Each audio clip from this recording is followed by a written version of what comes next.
I don't know about you, but I find expectations are tricky things. I had a terrible experience, terrible life-changing experience a number of years ago. My growth group in Tasmania, we decided to have a movie night, and I was entrusted with the responsibility of choosing the film. Buoyed on by the encouragement of one of my fellow growth group members, I chose one of my favourite films, Galaxy Quest. Yes. Well, I was pumped, and so was one of my other growth group members, and the two of us laughed our way through the film, while the others sat bewildered and resented and hated the film. I don't know if you've ever had that kind of experience, where someone has recommended something, a film or a book or some experience, and you've gone to experience it for yourself and you've been terribly disappointed.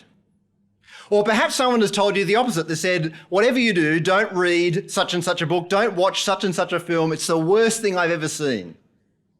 And 30 years later, maybe not 30 years later, but a number of years later, you think, maybe I'll just give it a go. And you discover it's actually one of the greatest things you've ever experienced. Expectations can be tricky things. And the problem is that affects not only our experience of films and books, and other things like that, it also affects our experience of the church as well. And I want to just talk about three ways I think that can happen. The first is I think we can have unrealistic expectations of the church. That is, we often expect church to be amazing, perfect, inspiring, wonderful. We expect there never to be any problems. We may not actually say that. If you pushed us, we probably wouldn't articulate it in that way. But functionally, that's how we think. That's how we act. We see that because when there's conflict in the church, we're surprised. Or when things are disappointing, we begin to look for something better, for another church maybe. Or when there's sin in the church, we might be tempted to give up on church altogether.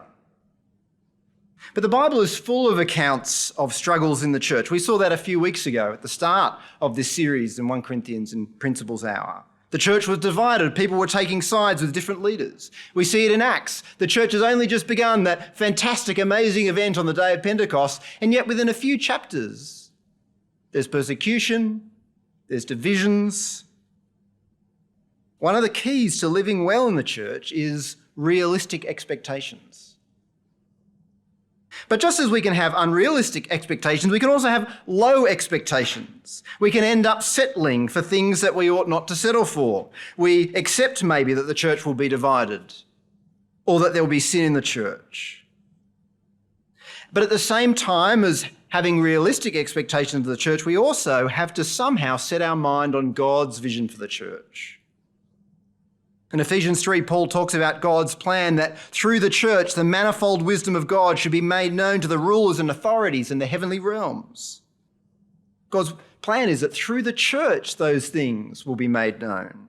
And he finishes his prayer that God's love might grip the hearts of God's people by saying this, now to him who is able to do immeasurably more than all we ask or imagine, according to his power that is at work within us, to him be the glory in the church and in Christ Jesus throughout all generations. We expect there to be glory in Christ, but so often our vision is not for there to be glory in the church.